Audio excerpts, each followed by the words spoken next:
Hello everyone, ನಮ್ಮ video ಮಕ್ಕಳ ಚಾನಲ್ಗೆ ವೆಲ್ಕಮ್. ಇವತ್ತಿನ ಟೇಸ್ಟಿ ಸ್ವೀಟ್ ರೆಸಿಪಿ ಯಾವುದಂದ್ರೆ ಧಾರವಾಡ ಪೇಡ. ಈ ಧಾರವಾಡ ಪೇಡನ ಯಾವ ರೀತಿ ಪರ್ಫೆಕ್ಟ್ ಆಗಿ ಮಾಡೋದು ಅಂತ ನೋಡೋಣ. ಯಾವುದೇ ಸ್ಟೆಪ್ನು ಮಿಸ್ ಮಾಡದೆ ನೋಡಿ, ಅಂದರೆ ನೀವು ಪರ್ಫೆಕ್ಟ್ ಆಗಿ ಧಾರವಾಡ ಪೇಡನ ಮಾಡ್ಬೋದು. ಯೂಶುವಲಿ ನಾವು ಸ್ವೀಟ್ ರೆಸಿಪಿನ ಮಾಡುವಾಗ ಸಕ್ಕರೆ ಪುಡಿನ ಯೂಸ್ ಮಾಡ್ತೀವಿ. ಆ ಸಕ್ಕರೆ ಪುಡಿ ಡೈರೆಕ್ಟಾಗಿ ಸಕ್ಕರೆನ ಪುಡಿ ಮಾಡಿಕೊಂಡು ಹಾಕ್ಕೊತೀವಿ. ಆದರೆ ಇದರಲ್ಲಿ ನಾವು ಸಕ್ಕರೆನ ಪಾಕ ಮಾಡಿಕೊಂಡು ಆಮೇಲೆ ಪುಡಿ ಮಾಡ್ಕೊತೀವಿ. ಸೊ ಅಲ್ಲಿ ನಿಮಗೆ ಪರ್ಫೆಕ್ಟ್ ಧಾರವಾಡ ಪೇಡ ಸಿಗುತ್ತೆ. ಸೊ ಹೇಗೆ ಮಾಡೋದು ಅಂತ ನೋಡೋಣ. ಮೊದಲಿಗೆ ಒಂದು ಪ್ಯಾನ್ನಲ್ಲಿ 1 ಕಪ್ ಸಕ್ಕರೆನ ಹಾಕಿ ಅದಕ್ಕೆ ನೀರು ಹಾಕ್ಕೊಂಡು ಸಕ್ಕರೆನ ಪಾಕ ಮಾಡ್ಕೊಳ್ಳಿ. ಮೀಡಿಯಮ್ ಫ್ಲೇಮಲ್ಲೇ ಇಟ್ಕೊಂಡು ಸಕ್ಕರೆನ ಪಾಕ ಮಾಡ್ಕೊಳ್ಳಿ. ಚೆನ್ನಾಗಿ ಕುದಿಸ್ರಿ. ಅದು ಈ ಥರ ನೊರೆ ಬರಬೇಕು. ಈ ಥರ ನೊರೆ ಬಂದು ಈ ಥರ ಆಗೋವರೆಗೂ ಚೆನ್ನಾಗಿ ಕುದಿಸ್ಕೊಂಡು ಪಾಕ ಮಾಡ್ಕೊಳ್ಳಿ. ಇದಾದಮೇಲೆ ಸ್ವಲ್ಪ ಮೀಡಿಯಮ್ ಫ್ಲೇಮಿಂದ ಸ್ವಲ್ಪ ಲೋ ಫ್ಲೇಮಲ್ಲಿ ಇಟ್ಕೊಂಡು ಅದಕ್ಕೆ 1 ಚಮಚೆ ತುಪ್ಪನ ಹಾಕ್ಕೊಳ್ಳಿ.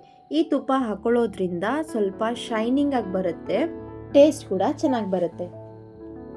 ತುಪ್ಪ ಹಾಕಿದಾದ್ಮೇಲೆ ಸ್ವಲ್ಪ ಹೊತ್ತಿಗೆ ಚೆನ್ನಾಗಿ ಕಲಸಿ ಫ್ಲೇಮ್ನ ಆಫ್ ಮಾಡ್ಕೊಳ್ಳಿ. ನೋಡಿ, ಈ ಥರ ಟ್ರಾನ್ಸ್ಪರೆಂಟ್ ಥರ ಆಗ್ತಾ ಹೋಗ್ತದೆ.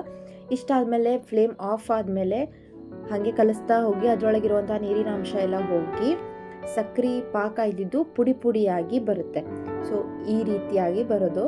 ಇದರಿಂದ ನಾವು ಪುಡಿ ಮಾಡ್ಕೋಬೇಕು. ಇದರಲ್ಲಿರೋ ಎಲ್ಲ ಗಂಟನ್ನ ಮಿಕ್ಸರ್ಗೆ ಹಾಕ್ಕೊಂಡು ಚೆನ್ನಾಗಿ ಸಕ್ಕರೆನ ಪುಡಿ ಮಾಡ್ಕೊಳ್ಳಿ. ಇಲ್ಲಿ ನಮಗೆ ಸ್ವೀಟಿಗೆ ಬೇಕಾಗಿರುವಂತಹ ಸಕ್ಕರೆ ಪುಡಿ ರೆಡಿ ಆಗುತ್ತೆ.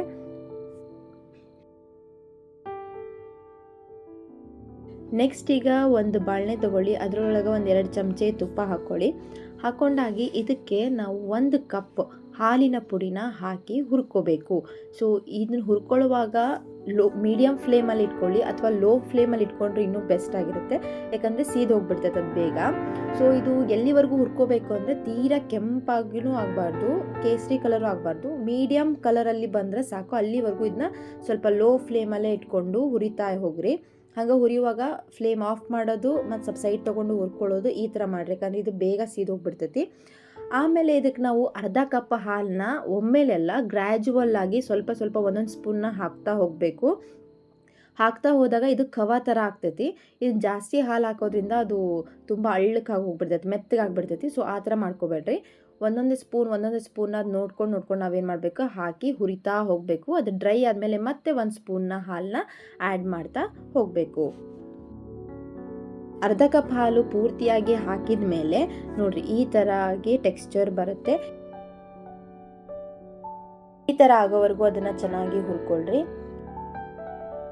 ಇದಾದಮೇಲೆ ಇದಕ್ಕೆ 1 ಏಲಕ್ಕಿ ಪುಡಿನ ಹಾಕಿ ನಾವೇನು ಸಕ್ಕರೆ ಪುಡಿನ ಮಾಡ್ಕೊಂಡಿದ್ವಲ್ಲ, 6 ಚಮಚೆ ಸಕ್ಕರೆ ಪುಡಿನ ಹಾಕಿ ಕಲಿಸ್ಕೊಳ್ರಿ. ಚೆನ್ನಾಗಿ ಕಲಸಿದ ಆದಮೇಲೆ ಇಲ್ಲೂ ಟೇಸ್ಟ್ ನೋಡ್ಕೋಬಹುದು. ನಿಮ್ಗೆ ಇನ್ನೂ ಸ್ವಲ್ಪ ಸಕ್ಕರೆ ಬೇಕಿತ್ತಂದರೆ ಇನ್ನೂ ಸ್ವಲ್ಪ ಸಕ್ಕರೆ ಪುಡಿನ ಹಾಕೋಬಹುದು. ಹಾಕಿ ಇಲ್ಲೂ ಕೂಡ ನೀವೇನು ಮಾಡ್ಬೋದು, 1 ರೌಂಡ್ ಮಿಕ್ಸರ್ಗೆ ಹಾಕಿ ತುಂಬ ಸಾಫ್ಟಾಗಿ ಮಾಡ್ಕೋಬೋದು. ಮಿಕ್ಸರ್ಗೆ ಹಾಕಿ ಟೆಕ್ಸ್ಚರ್ ಪುಡಿನ ಸಾಫ್ಟಾಗಿ ಮಾಡ್ಕೊಂಡ್ಮೇಲೆ ಇಷ್ಟಾದರೆ ನಮ್ಮದು ಇದೆಲ್ಲ ಮಿಕ್ಸ್ಚರ್ ರೆಡಿ ಆಗುತ್ತೆ. ನಾವು ಸಾದಾ ಸಕ್ಕರೆನ ಪುಡಿ ಮಾಡ್ಕೊಂಡು ಹಾಕಿದರೆ ಅದು ಹಿಂಗೆ ಆ್ಯಡ್ ಮಾಡ್ಕೊಂಡಾಗ ನೀರು ಬಿಟ್ಟಂಗೆ ಆಗುತ್ತೆ. ಅದಕ್ಕೆ ನಾವು ಸಕ್ಕರೆನ ಪಾಕ ಮಾಡಿಕೊಂಡು ಪುಡಿ ಮಾಡ್ಕೋಬೇಕು.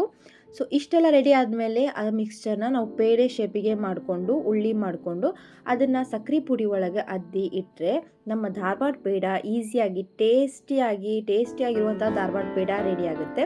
ಸೊ ನೀವು ಕೂಡ ಯಾವುದೇ ಸ್ಟೆಪ್ನ ಮಿಸ್ ಮಾಡದೆ ತಪ್ಪದೇ ಟ್ರೈ ಮಾಡಿ. ಹಾಗೆ ಹೇಗೆ ಬಂತು ಅಂತ ಹೇಳಿ ಕಮೆಂಟ್ ಮಾಡಿ. ನಿಮಗೇನಾದರೂ ಈ ವಿಡಿಯೋ ಇಷ್ಟ ಆಗಿದ್ದರೆ ಪ್ಲೀಸ್ ಲೈಕ್ ಮಾಡಿ, ಶೇರ್ ಮಾಡಿ, ಸಬ್ಸ್ಕ್ರೈಬ್ ಮಾಡೋದನ್ನು ಮರಿಬೇಡಿ. ನೀವೇನಾದರೂ ನ್ಯೂ ಸಬ್ಸ್ಕ್ರೈಬರ್ ಆಗಿದ್ದರೆ ನ್ಯೂ ಸಬ್ಸ್ಕ್ರೈಬರ್ ಅಂತ ಹೇಳಿ ಕಮೆಂಟ್ ಮಾಡಿ. Thank you for watching.